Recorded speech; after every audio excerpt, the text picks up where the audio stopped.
Coming up, November is the month of Thanksgiving. We'll bring you the real story about the first meeting between the Pilgrims and the Wampanoag people. Plus, a handful of Native people ran for public office in Tuesday's election. We'll find out how they fared. I'm Aaliyah Chavez. Join us for those interviews, plus headlines from Indian Country today.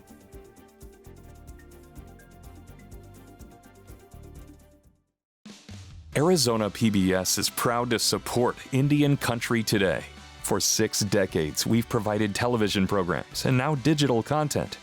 But we go beyond that, sending outreach teams across Arizona, offering workshops in language and literacy, family engagement and community outreach, and supporting tribal communities with early learning and school readiness resources.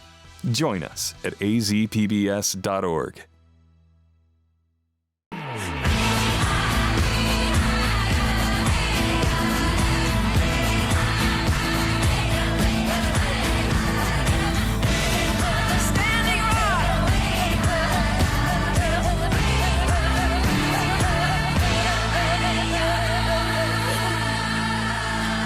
This is Indian Country Today. Ku'watsi Hopa. Thank you for joining us. I'm Aaliyah Chavez. It's been more than 50 years since the Standing Rock Sioux tribe has elected a female leader, and now Janet Alkire will serve as chairwoman. She defeated current tribal vice chairman Ira Taken Alive by just 67 votes, according to results released on Tuesday. Taken Alive is contesting the results. Alkire is a 15-year veteran of the Air Force and has served as the tribe's executive director twice. She ran on a platform of promoting wellness initiatives for the youth and elderly, combating homelessness, pushing for economic development, and increased government transparency. The Standing Rock Nation borders North and South Dakota and is home to 8,000 citizens. It's been an ongoing fight for the Lumbee Nation to reclaim their tribal sovereignty, and now efforts are gaining new traction. On Monday, the Lumbee Recognition Act was passed with overwhelming support in the U.S. House. The bill, if made a law, would allow the tribal nation to gain federal recognition, ultimately resulting in Lumbee citizens being eligible for federal benefits like health care. The bill also proposes to have land taken into trust for the tribe. While the act passed Congress with support, not everyone in Indian Country agrees. Principal Chief of the Eastern Band of Cherokee Indians, Richard Sneed, released a statement criticizing the move, saying the tribe is illegitimate. He said, "If this bill becomes law, it will create a pathway for dozens of other illegitimate groups to successfully follow suit. We join over 40 other tribal nations in urging the Senate to reject this assault on sovereignty." All 5 Indigenous members of Congress voted in favor of the bill. It will next move to a full vote before the U.S. Senate. Paving the way for more Native people in higher education, that's what the University of Minnesota hopes will be the case. The university will offer free or reduced tuition to Native students at its 5 campuses starting in the fall of next year. The school is expanding its cost waiver program offered at its Morris campus, which is the site of a former Indian boarding school. Jennifer Simon, who is Cheyenne River Lakota, is on the American Indian Advisory Committee for the university. She's also the director of Indian education at Minneapolis Public Schools. You know, it's a step in the right direction, in my opinion. I think that it will create opportunities for some of our students that would not have had it before. So I'm really excited about it, and it's long overdue, but it's the right move for the U of M. Incoming freshmen and tribal college transfer students who are enrolled citizens of one of the state's 11 federally recognized tribes are eligible. Students with an annual family income under $75,000 can attend the school tuition-free, and families who earn up to $125,000 a year will be eligible for tuition discounts of up to 80 to 90%. University alumni Lisa Chiefty is the vice president at the Minnesota Indian Women's Resource Center. She says this is a step in the right direction. A true win for Native people would be to include all of us and to give this opportunity. I just think that the restrictions are made just so to limit to limit all the goodness and what that could actually really mean. So it's a good first step, and they got ways to go. Chief T hopes the university will expand the tuition waiver in the future to include Native students from all tribal nations. A Native female-owned brewing company is doing its part to celebrate Native people and their homelands. Bow and Arrow Brewing announced a campaign called Native Land on Indigenous Peoples Day. Now it's rolling out the rest of its campaign. It has developed and designed a special label that participating breweries across the country can use.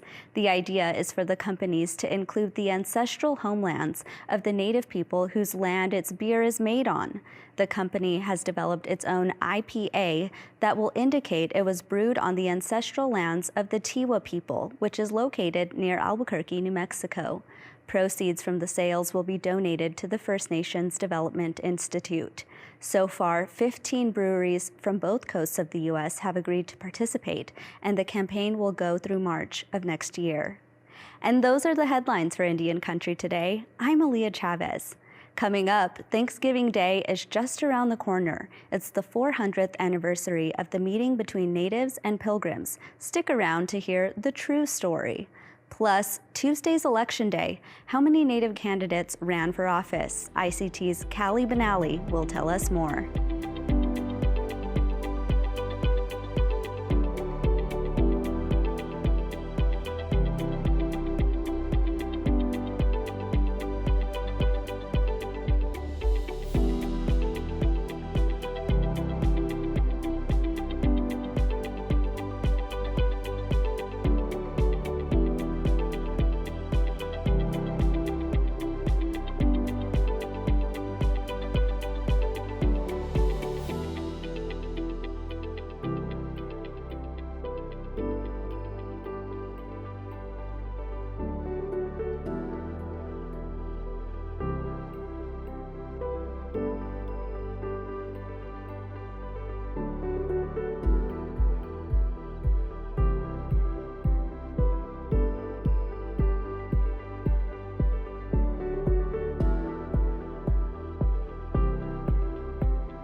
Around this time of year, millions of school children in the U.S. are being taught about the first Thanksgiving. Many children are taught an untrue version of history, and oftentimes the story taught in schools is not what happened on Cape Cod in November of 1620. This year marks the 400th anniversary of the first Thanksgiving, and we're joined today to hear from the Indigenous people whose ancestors took part. Stephen Peters is Wampanoag and the creative director of Smoke Signals. Welcome, Stephen. Oh, thank you for having me on today. So start us off. Tell us about your people. Not many realize that they're still around on the East Coast. That's one of the biggest issues that we run into, is that people think that we're all gone. And we're not. We've been here for over 12,000 years. We've been through a lot in that time frame. And we're hoping that if people start to understand our history correctly, they'll have a little bit more empathy for the situations that we're in today, and hopefully we can move forward better tomorrow. I said earlier in the beginning of the interview that what the history that school children learn is untrue. Tell us the real story. It is untrue.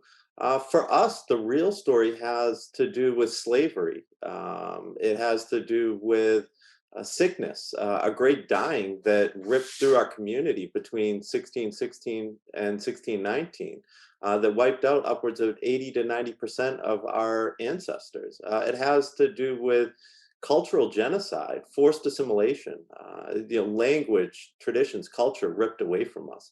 That's the story, and you can see why it doesn't necessarily align with the narrative that was created around the Thanksgiving holiday, which to us has very little to do with that harvest festival that took place in 1621.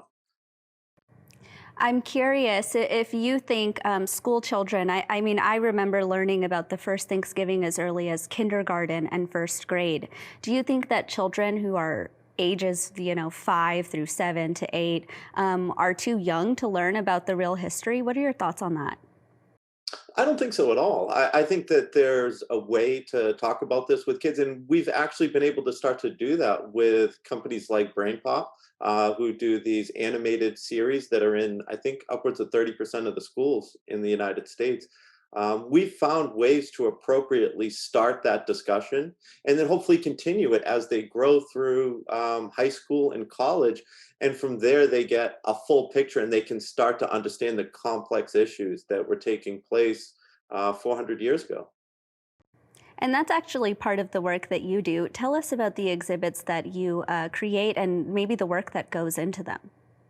Yeah, we've been very, very fortunate as a company to be able to take on some larger projects that dive into our history. We've done it with the Pilgrim Monument and Provincetown Museum, where we replaced an exhibit that they had that was largely inaccurate, inaccurate in the images and the text that was talking about the Mayflower's arrival.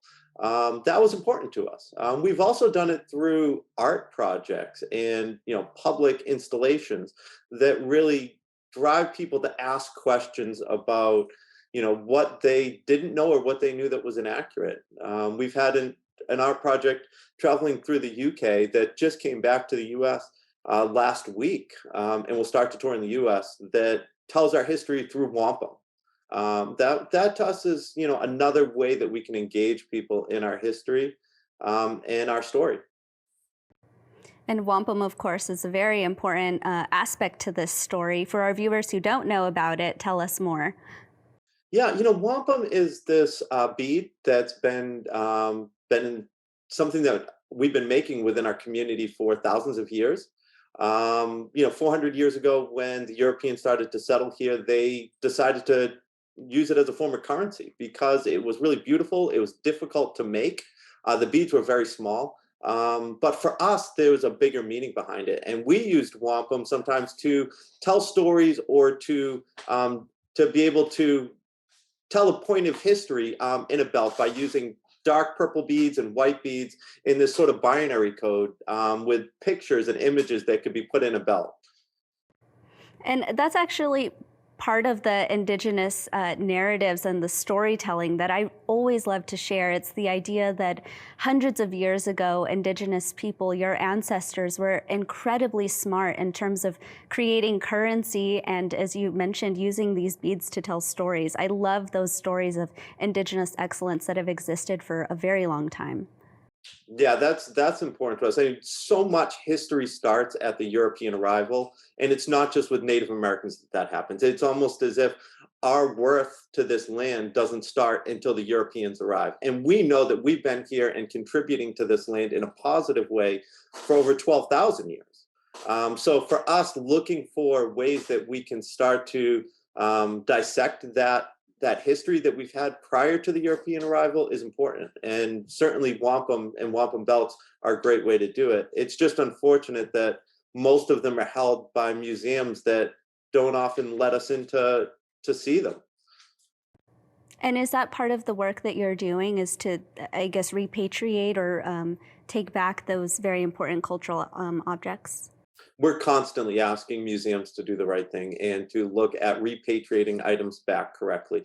There's, at least at this point, discussions that are being had around it. Their actual willingness to do it, especially over in the UK, has yet to come all the way through. But we're going to keep pushing them to do what's right.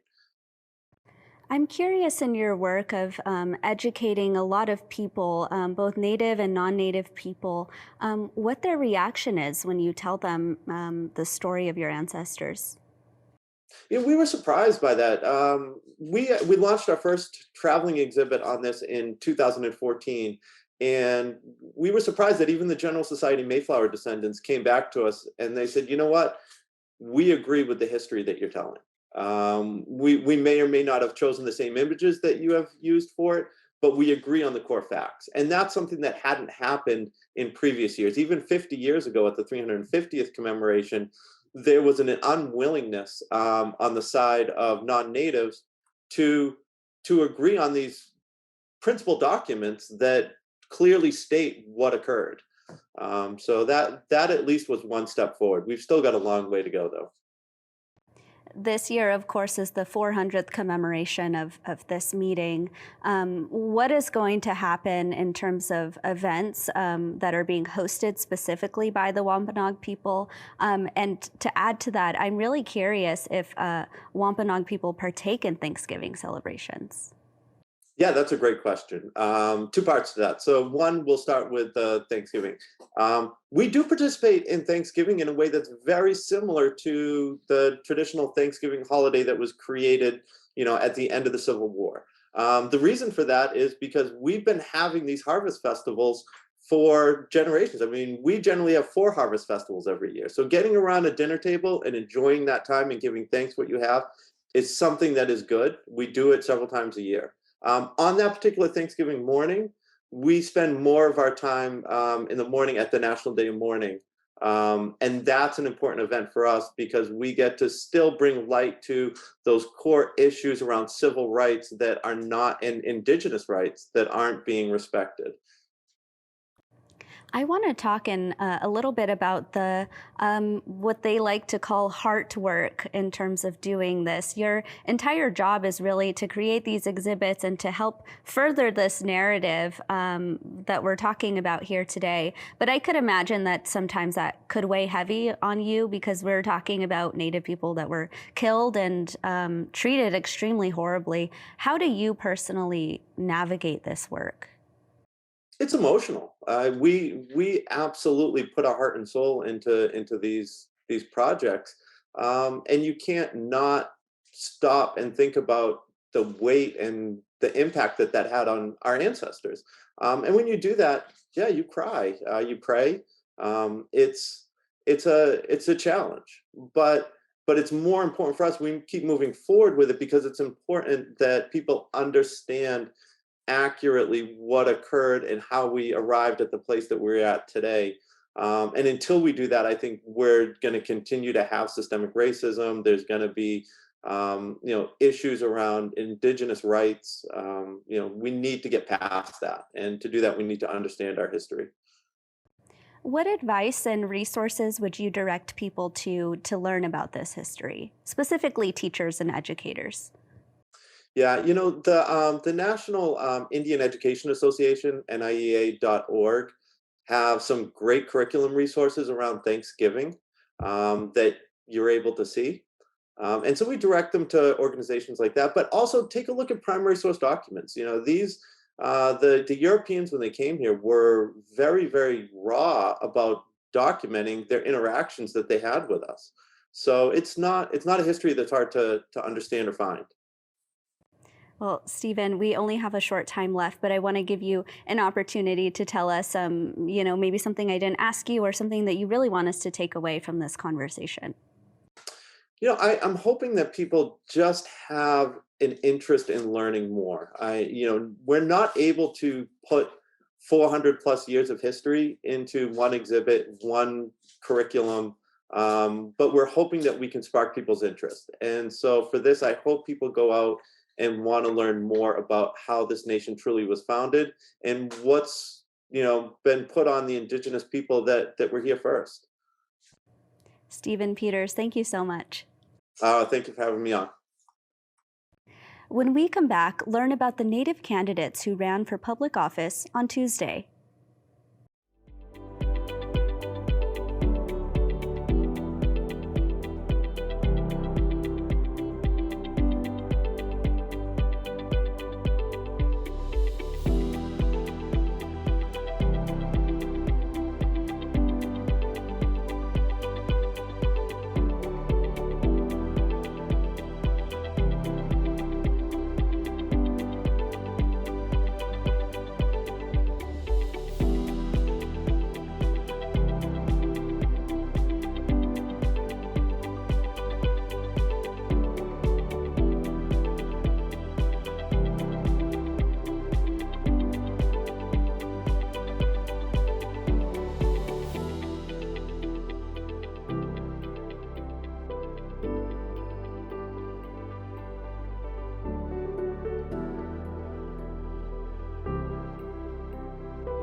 More than a dozen Native candidates ran for public office across the country on Tuesday. 11 of those candidates came from Washington state.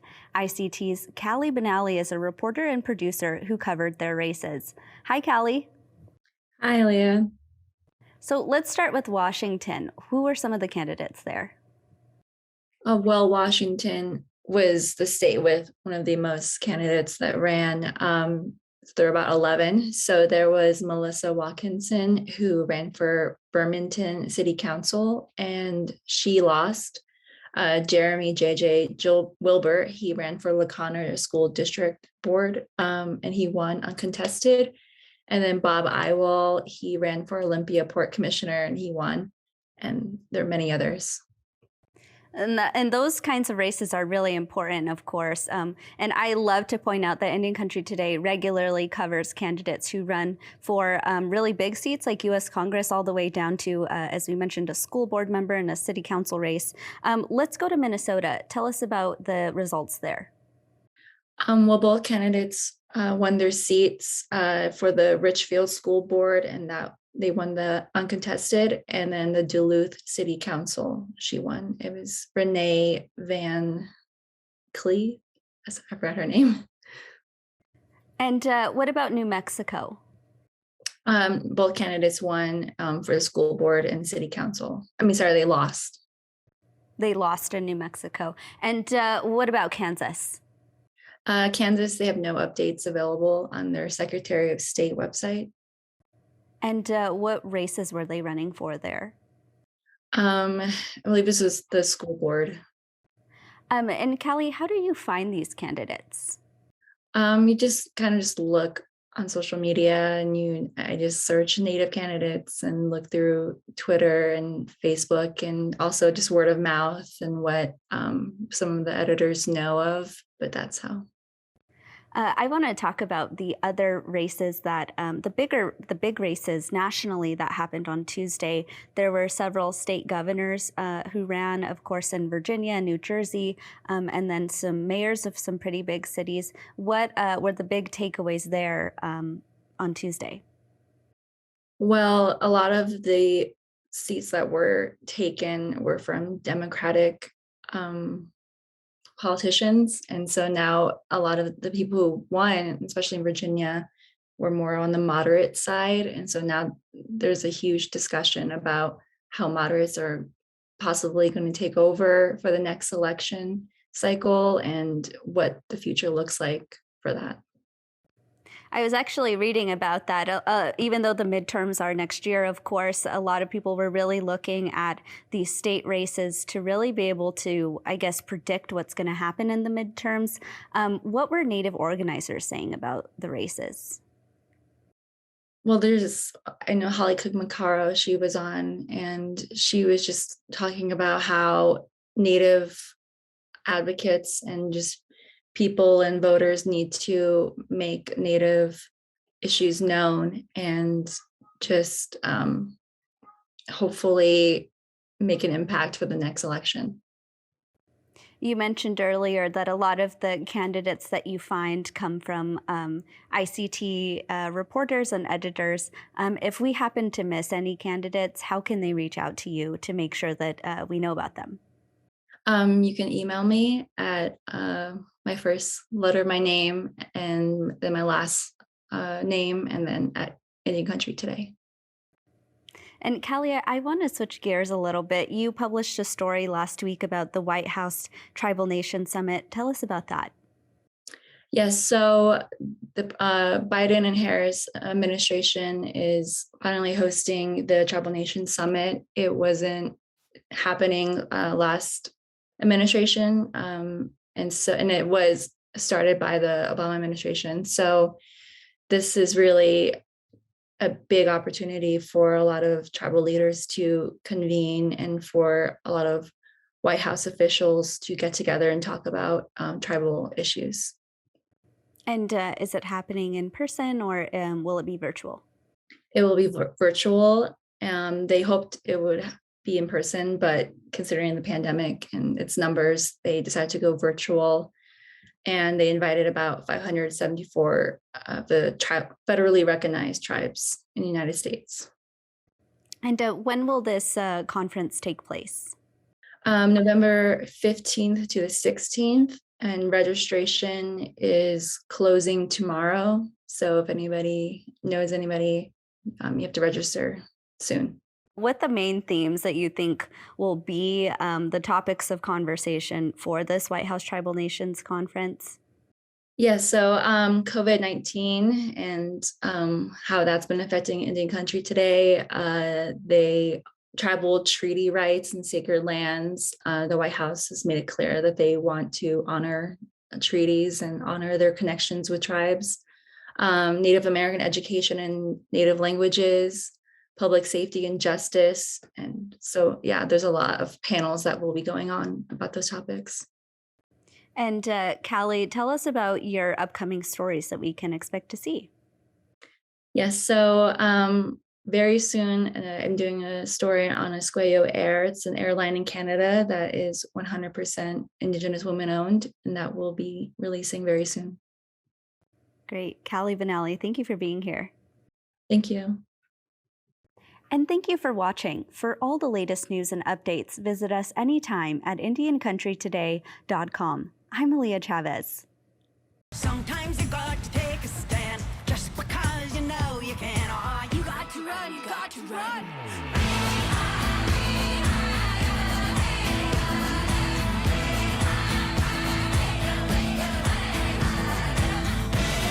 Standing